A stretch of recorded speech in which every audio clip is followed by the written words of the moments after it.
Okay, so I've already completed making my base mixture for my colored smoke composition. If you're curious on how to make it, scroll through my channel. I have quite a few videos showing how to make it, so I'm not going to show you exactly what I did to make it in this one. All I'm going to be doing is adding in my color. And then I'm going to go ahead and do I guess two color. I'm going to do yellow and red, and have the, I'm going to press a couple of pucks so I can see how well this works out. Here's the red dye I have. This is what I have for my colorant.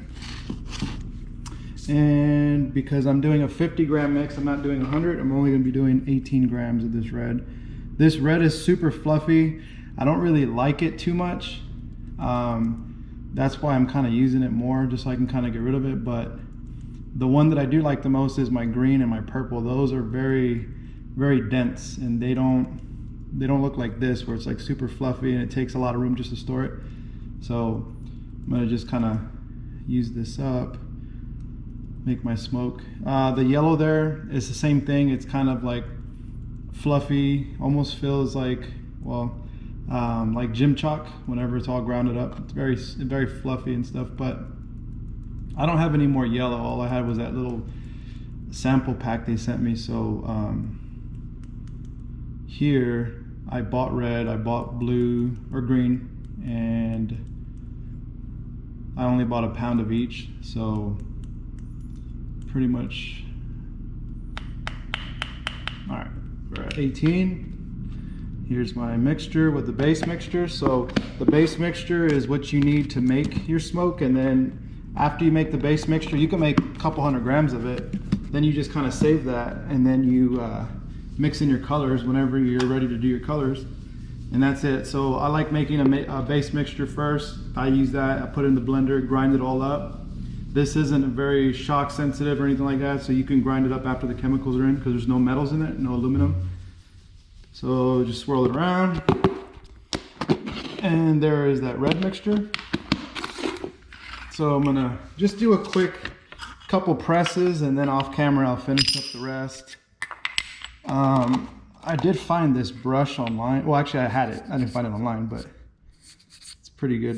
We can get all this cleaned out, because after I pressed some of those tiger tail stars, I guess they were a little bit wet, and it left some of that residual in there. Yeah, see all that yellow that came out? That was from the last time.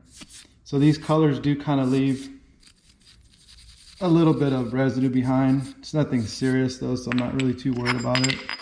I'll clean up my floor later. So go ahead and throw this guy on here, and then I'm going to be doing a 50-50. So I will be doing half yellow and half red.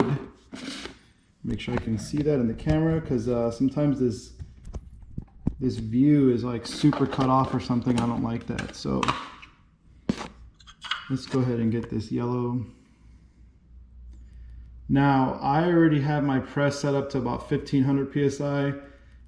With this, you can actually press it a lot harder. 2000 psi should be okay as well. So I'll probably just stick to the 2000 or 1500. I'm not going to go too crazy on it.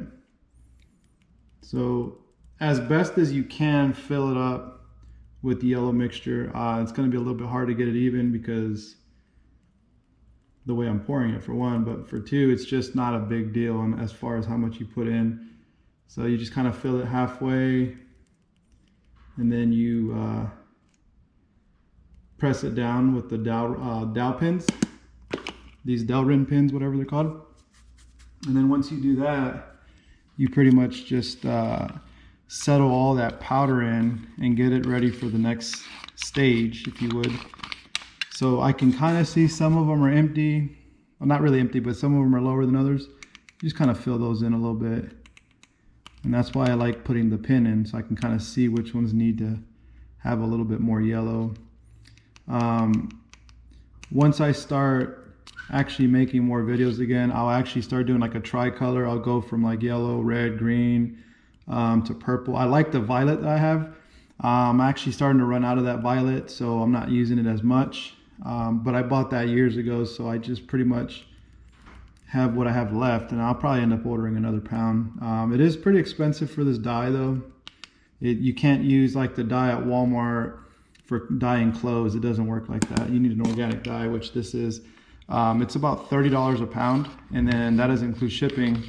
So you still have to pay for shipping, and then that's pretty much the main part, is that it's super expensive because of the shipping. And it's super fluffy, so it kind of like sprayed out a little bit on the bottom, but that's okay. All right, now that I can see that it's kind of halfway, and I'll show you in a second. All right, let's see. Okay, so it's halfway. I'll go ahead and close up the yellow, bring in the red. Now on these, I could probably do a star prime. I want to use these in a shell, but like I said before, they don't really burn easily on their own.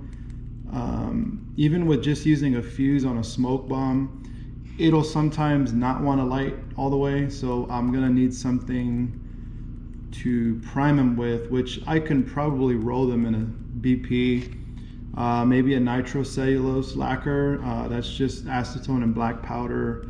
I have acetone. I can actually make some nitrocellulose and then kind of roll them in that, then put a little bit of dry BP on them and kind of get them going, which is probably what I'll end up doing eventually, because I do want to make a smoke daytime kind of shell. So the shell goes off, you see the red and different colors of the smoke, and as it's falling, that's what gives it that nice effect when you see the smoke falling down from the sky as it's burning, versus it being just a smoke bomb on the ground. So that's pretty much what that is. All right, these pretty much seem like they're leveled off. Kind of just packing them in a little bit. And this tool is a very nice tool, but I just went ahead and 3D printed this other piece, because you could buy the little plate that goes around the tool, and that's just pretty much to help you kind of keep the edges clean without making a huge mess. So pretty much all this does is just comes right off. I 3D printed it, and it took me a couple tries, but I actually ended up getting it real nice to where it fits. So that's pretty much what I'm using for that. And then what I'll do is I'll put this on there slowly so I don't puff out all that smoke. Okay, and it's trying to puff out again. All right, here we go. So now move it on over to the press. Well, first I'm gonna check the pressure, because I know I have it set at 15 or something, but I wanna make sure. So what I'll do real quick is this, and that's set to 1,000, so that's about 1,500 right there. And the good thing about this press is it's just a quick dial. You just move it over, and you can hear the difference in the pressure. So I'll lower it down slowly, get it down centered, and then press. And I just kind of hold it down for a second, and then kind of press again to kind of get it real compacted. Okay, now here comes the fun part. Let me pause it real quick so I can get it. Okay, got the paper ready. So what you do is just kind of see if I can get that all in the same view. You'll flip it around, and you'll kind of see how these guys are, there's like little pieces that are kind of showing, and you just kind of scrape those off, make it nice and flat, which scrape off that much. Now it's nice and flat, as you can see there. And then this remaining powder, I can just throw it back into the bucket, which I'm going to be doing. And then you take your extractor and then gently press them out. You don't want to go too hard on it, because for one, you'll probably break the 3D printed part, but at the same time, you don't want to crush the stars. So very slowly, right in the middle, couple pumps, that's it. Lift this off, and then bring these guys over here, and make sure it's still in the focus. Oh, got my knee in there, sorry about that.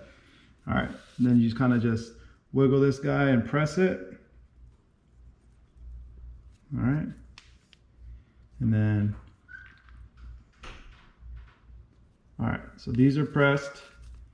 Like I said before, they're not super hard at the point where they're like, well, let me see. What did I do last time? Did I put water in them? I think I may have put a little bit of moisture last time, because this time, well, they're still pretty hard. I mean, they're not like super fluffy. I can kind of squish them, but you can see there that they kind of fell apart whenever I dropped it. So they will work the way they are pressed. I want to say I put moisture in it last time, just a little bit, and that's kind of what got them to stick, but there's no dextrin in here, so it's not going to turn into a rock hard pellet. But let's see if I try to squish one, see what happens. Yeah, see, it kind of breaks apart still, but they're not super weak at the same time, so these will kind of work out. I might try a little bit of moisture to see if that helps, because like the last time I pressed it, it was pretty hard, but this time I didn't use anything. I just straight up made the mixture and put it in there. And let's go ahead and do a test and see how these guys burn. All right, such a beautiful day today. It's not too hot. We're gonna do 2.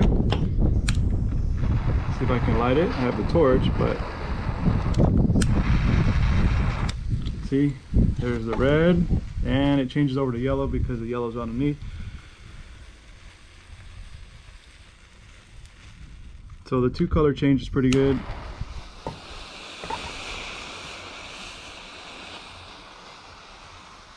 It makes a nice orange, the red and yellow.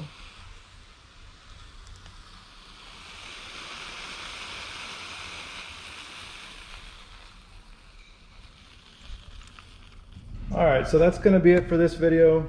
I still have my red mix, so I'll probably end up pressing the rest of those. I'm gonna try to do more yellow and red, half and half. It's just a little hard to gauge it when you're looking through the hole of this guy, but pretty much it works out. I'll be able to press quite a bit more, and then I will try a little bit of moisture in one, and then I'll try some without and see if it works. So these guys right here, like I said, they're crumbling, but not as bad as I thought they would. So we'll see how that works out. But anyways, just stay tuned for more videos. I'm gonna try to post more videos. I just usually get busy and I forget, or I'm in school and I forget. So that's pretty much it. So just stay tuned to the next video. Thanks for watching.